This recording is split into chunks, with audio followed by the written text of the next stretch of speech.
today's vlog. If you're new here, my name's Shelby, and in today's video, we have plenty to talk about. I don't know if you've realized, but we're in May, as in almost halfway through the year, and I'm genuinely shocked. I don't know where the time's gone. I feel like it's so annoying to be that person who's like, time flies, oh my god, where does the time go? But hey, I can't help it. I had actually been aiming to post this video at the end of March and do a bit of a Q1 review. As you will be able to tell by the title of this video, I'm about 2 months late to that, so I've had to make it a half one review. As I said, we're almost in June. So in today's video, I want to look at how my goals are tracking, if I need to make any adjustments. I'm going to do a bit of a review on my finances. I'm going to try and do a bit of a review of my physical environment because that certainly always needs some attention. So without further ado, let's get into it. First thing we'll start with is the financial review, because let's be real, if I don't get that sorted, nothing else will be able to happen for the rest of the year. So part one of our Q1 review, we are going to work on some finance. That doesn't sound that fun, but I think it will be. I'm about to head over to Mallory's house. We're going to have a bit of a finance night. The girl from She's on the Money is running a bit of a finance masterclass at the local theatre, and we couldn't get tickets to the actual event, but we could get online tickets to watch from home. So I'm going to go over there, have some dinner, and we're going to start the financial review of 2024. Hopefully we'll pick up a few tips for things I can implement across the rest of the year. So I will check in once I get over there and class is in session. A session which we're looking at ways we can all improve our financial situation.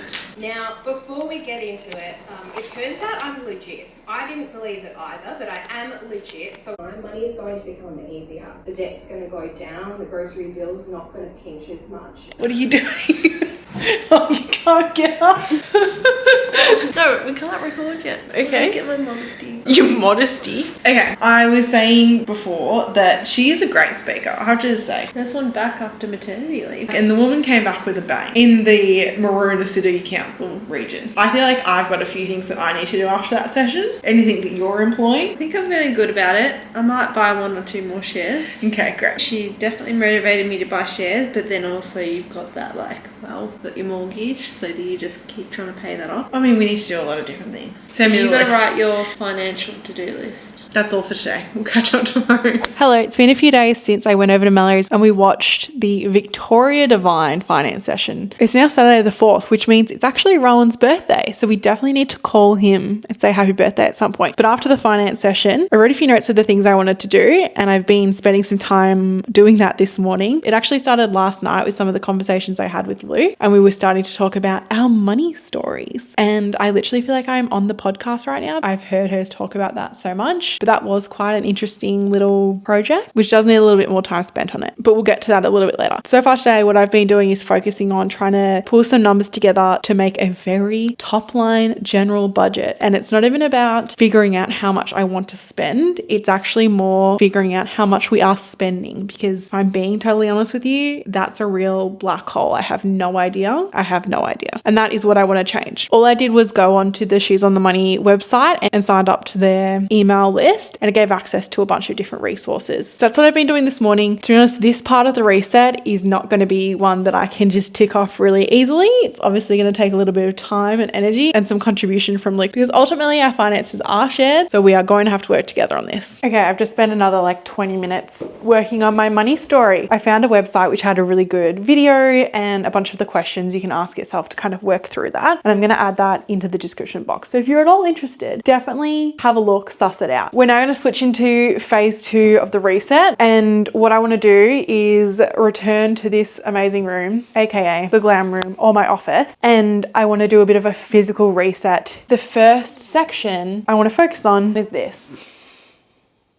I actually cleaned this out pretty much in January, and this is the clean version. I actually did film part of this process, but I never finished because it kind of got overwhelming. So fingers crossed I can finish this today. So with that, let's get started.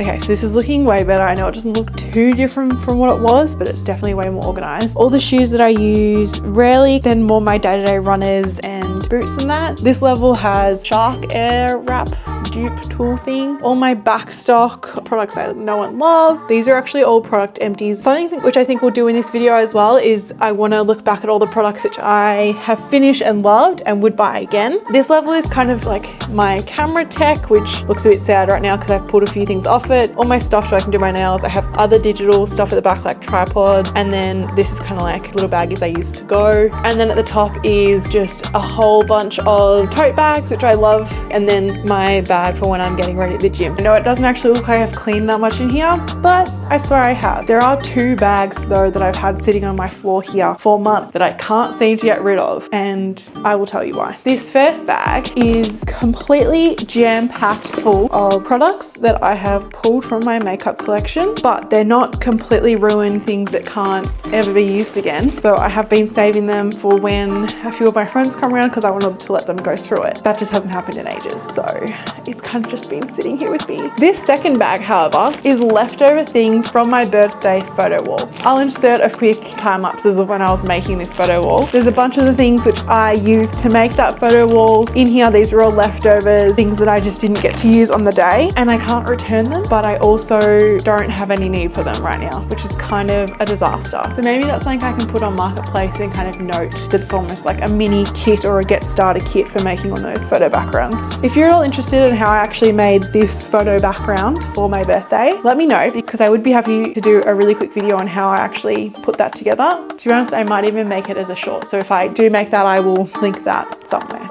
Hello. I'm gonna get comfortable for this next part. I am literally sitting on the floor in front of our salt lamp. I have just dug out this little book. We need to talk about my 2024 goals. Upon reflection, the goals I set for this year were a bit fast and loose. I think I wrote them down at the end of January, maybe even the start of February, and I was probably on the way to achieving a few of them. So it didn't really feel like I was setting goals that I then was going to go on to achieve. It felt more like I was writing down things that I was working on that kind of would be easier to tick off. So that's probably something which I want to work on for 2025. In saying that, I thought I'd run through a few of them with you. So the first few were all about travel. This year I wanted to continue on from the travel I had done in 2023. Last year I had traveled over and spent about 5 weeks in Europe, which was amazing. If you're interested in what I got up to, or maybe you're planning your own Europe vacation, I will link the Europe vlogs for you. The point was, it was so much fun. I really enjoyed it, and I wanted to kind of keep that momentum going in 2024. So I have 2 places that I wanted to visit this year. First one being Japan, and I'm happy to say that that goal is well on track. Luke and I actually leave for Japan in about 16 days. So like I said, that's well on track. One thing that's not quite on track is fully planning for Japan. We haven't booked any accommodation, so that is slightly a bit of a whoopsie on our behalf, but we're going. The point is, we're definitely going. The second place I wanted to travel to this year was going back to the US. To be totally realistic, I don't think we're going to get there, which is kind of devastating, but we can't necessarily achieve every goal. So that's one that doesn't quite make it. I guess that's okay. Did have a few house goals, so looking at renovating some of the rooms or doing some updates. Again, I haven't started on any of those. I've seen the renovation work that both my mum and my sister have been doing over the last few years, and it kind of terrifies me to like open that Pandora's box. I have a reading goal as well, which I'll get to in a moment. The other thing I wanted to focus on this year is my YouTube channel. I am just fascinated to try and learn everything I can about the YouTube algorithm and everything I can do to try and help boost my video, as well as increasing my view numbers and the amount of time that you guys watch my videos. And last but certainly not least, when it comes to YouTube, subscriber numbers. So you know what? I'm going to take this moment right now. If you have made it this far into the video and you're not subscribed, just go ahead, go for that subscribe, because who knows where we'll be at the end of the year, but I hope you stick around to find out. My last goal for 2024 that I want to share with you today is around, I guess, health. Not even necessarily health, it's more just about pushing myself. So in 2023, I did High Rocks. It's like a fun run, but it also has a bunch of weighted exercises in it as well. And I did that with a girl from my gym. We are doing it again in 2024, and my goal is just to beat our 2023 time. That's all I need. All I want to do is to beat my 2023 time, and that will be considered a success. I know I mentioned earlier that I have a reading goal, so let's pause this for a moment and we'll jump into more of the reading goal next. So one of my goals I had for 2024 was to do the whole read a book a month. As I said at the start of this video, we are already in May, and I'm happy to say that I've already read 5 books. What I'm going to do for you though is give you a very quick speed review, because if you're anything like me, there's so many books that you see come up and you add them to your to read list on Goodreads. But I have to say there's been a few books I've read this year that have been a little bit disappointing. So if you were thinking about reading any of these, this is the info you needed. First book I read this year was the new new Hunger Games book. It's very much like the movie. If you watch the movie, honestly, you don't need to read the book, but if you are interested in all the specific details,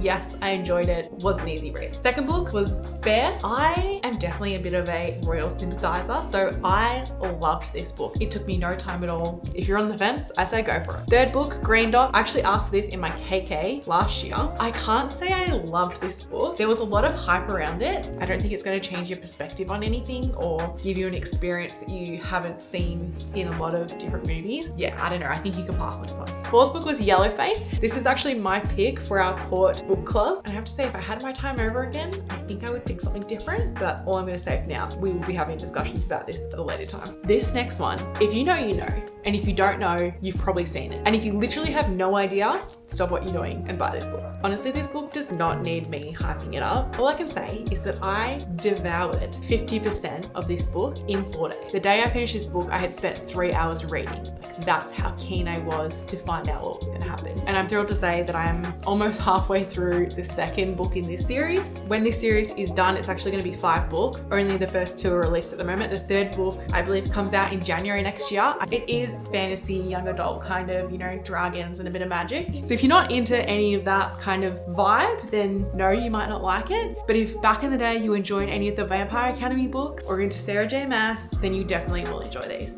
That's how I've been going with my reading so far this year. I don't think I've ever been so on track or so keen to continue reading. So I definitely have clearly found my reading groove this year. But for now, thrilled to say my reading goal is on track. With all that, as you can tell, there's a few things on my 2024 goals list which I will achieve, and there's plenty that I probably won't. But I am glad I've taken a little bit of time to see how I'm tracking, understand what I realistically will achieve versus what I won't. So with that, I encourage you to think back to what you would want to achieve for 2024, because we are almost halfway through. Maybe your progress is through the roof. Maybe you're super happy with it, or maybe you're feeling a bit deflated because you haven't met a start. That's fine. If you haven't made any progress with any goals, or maybe you haven't even set any specific goals, I would encourage you to carve out a little bit of time and think about what you'd like to get out of this year and chart a path towards that. To me, that's how we're going to get the most out of the rest of this year. I'm going to wrap up today's video right here. Thank you so much for watching. As I mentioned before, one of my goals for this year is to grow this channel. So if you haven't already, please make sure you subscribe, give this video a thumbs up, and I will see you in the next video. Bye. I got time for so long.